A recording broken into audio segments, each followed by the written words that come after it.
পাল্লেকেলেতে শ্রীলঙ্কার বিপক্ষে যখন বাংলাদেশের ব্যাটসম্যানরা রীতিমতো ধুঁকছিল, একটা বাউন্ডারির খোঁজে রীতিমতো হিমশিম খাচ্ছিল, ওভারের পর ওভার কেটে যাচ্ছিল, তখন গায়ানাতে সাকিব আল হাসান একের পর এক চার মেরে চলেছেন। যখন পাল্লেকেলেতে বাংলাদেশের বোলাররা একটা উইকেটের খোঁজে দিশেহারা, তখন সাকিব আল হাসান গায়ানাতে একের পর এক উইকেট তুলে নিচ্ছেন। সেই একই রকম বোলিং, একই রকম ব্যাটিং, সাকিব আল হাসান এখনো একাই ম্যাচ জেতাতে পারেন। সেটাই দেখা গেল গ্লোবাল সুপার লিগের প্রথম ম্যাচে। মুখোমুখি হয়েছিল দুবাই ক্যাপিটালস এবং সেন্ট্রাল ডিস্ট্রিক্টস। সেই ম্যাচটা সাকিব আসলে জিতেছেন।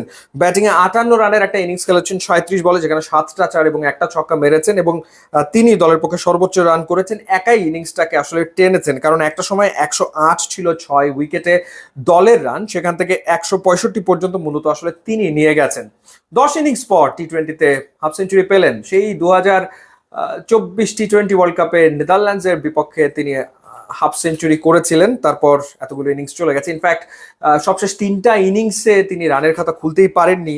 তো তখন তার ব্যাটিং নিয়ে আসলে আলোচনা হচ্ছিল, কিন্তু সাকিব আল হাসান যে ব্যাটিংটা এখনো সে আগের মতো করতে পারেন, এই ম্যাচে তিনি আসলে দেখিয়েছেন। আর বোলিংয়ে তিনি শুরু করলেন কি নান্দনিকভাবে, অর্থাৎ প্রথম ওভারে ডাবল মেডেন উইকেট, 2টা উইকেট প্রথম ওভারে নিয়েছেন, কোনো রান দেননি। 4 ওভার বল করে 13 রান খরচায় 4টা উইকেট তিনি নিয়েছেন, এবং উইলিয়ামকে দিয়ে শুরু করেছিলেন, তাকে এলবিডব্লিউ করেছেন। 2 ব্যাটারকে এলবিডব্লিউ করেছেন, 2 ব্যাটারকে বোল্ড করেছেন।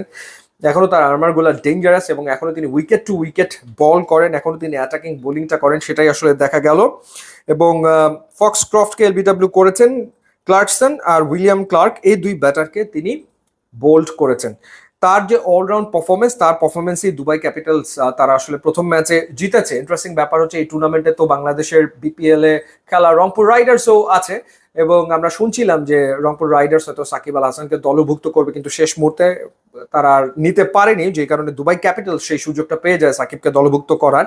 এখন রংপুর রাইডার্সের মুখোমুখি হবেন সাকিব আল হাসান এই টুর্নামেন্টে। সেটা একটা ইন্টারেস্টিং ম্যাচ নিশ্চিতভাবেই আসলে হতে যাচ্ছে। কিন্তু সবচেয়ে বড় ব্যাপার হচ্ছে সাকিবের পারফরমেন্স। আর তিনি পারফরমেন্সে বিশ্বাসী, এবং দারুণ পারফর্ম তিনি করলেন, এবং মনে করিয়ে দিলেন সেই সময়টার কথা।